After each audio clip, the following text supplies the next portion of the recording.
Handicapper Steve here, handicapping the racing from Gulfstream Park here on Friday. It is the 1st of December 2023. It's the first day of the championship meeting from Gulfstream, and I'm going to look at the opening race, the first turf race at Gulfstream in quite a while. But before I get on to that, remember to please follow me on Twitter at HorseRacingKid5 for more selections for race courses around the world, and also join me tomorrow for my Cigar Mile preview from Aqueduct. It looks like it's going to be an exciting race, so I hope you join me for that. But this first race from Gulfstream is a good one, and comment below if you want me to look at more Gulfstream this winter. The last few winters, it seems, since the pandemic, since about 2020, just my Gulfstream, viewing hasn't, been during the winter. It hasn't been my A track. Been looking at a lot of New York racing in that time. But if you want me to look at Gulfstream, and this meeting, just looking through the condition book, some of the races that they plan on riding, and the jockey colony right now that they're going to be at Gulfstream, it looks like it might be a little bit better than normal as a recently championship meeting at Gulfstream. So, like I said, if you want me to look at some of these races more this winter, comment below. And if you're gonna wonder, if you're wondering, I will be looking at a lot more Oaklawn this year. That's my goal mainly for this upcoming winter. But Gulfstream, some of these turf races might look up, like if they come up like they did today, might look at more of them. But let's look at the first race, which is main optional claimer, purse $50,000, race for Maine's fillies, 2-year-olds here. Official claim price $50,000. 9 horses are contesting the 1,600-meter journey, or 1 mile on the Gulfstream Park turf course. Rails are at 17 feet, so now it's they widened the turf course. Originally, it was 180 feet, and then when they put the tapeta in, they put the tapeta in the outside 60 feet. That left 120 feet of turf.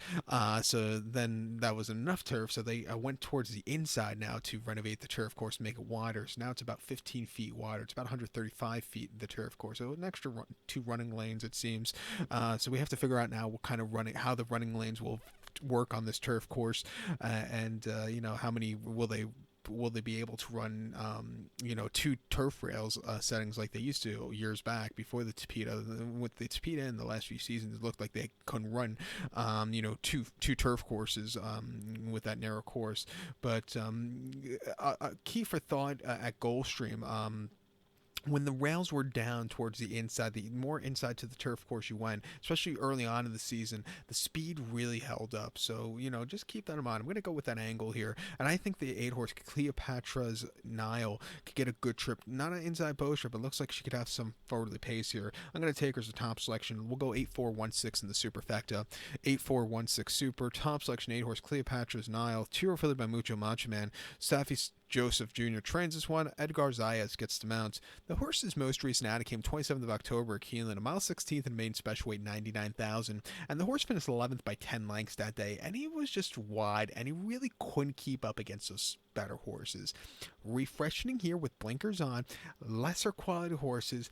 I think this horse will be in a better spot to win and find the winner's circle here today. I think with the blinkers on, with the quick workouts as recently, I think they were going to try and get to the front end. They tried getting to the front end prior to that 13th of September Kentucky Downs, 1 mile in main special weight. He finished 4th by 7.5 lengths that day and was just wide that day and just couldn't keep up, but he ran as hard on the front end. Third place finisher Cairo Street was the next start winner. Sistina Chapel, who was the second place finisher, was the next start winner also. This horse, he ran his heart out, get some decent horses there. And then on debut in late August on the Tapeta, going 5.5 in a main special weight, he finished 9th by 12.5 lengths that day. Had a horrible trip out of the gate, and that's where he lost. He got bumped, he got shut off, he was wide, and he just wasn't comfortable that day. But definitely is improving with every single race. Has definitely run races in defeat that could win against these horses. I'm going to use this horse here. I think the 4-horse Fantasy Performer, he has to get a better trip than he got on the debut at Laurel, going a mile 16th in a main special weight in October, where he finished 9th by 15.5 lengths and jumped at the beginning.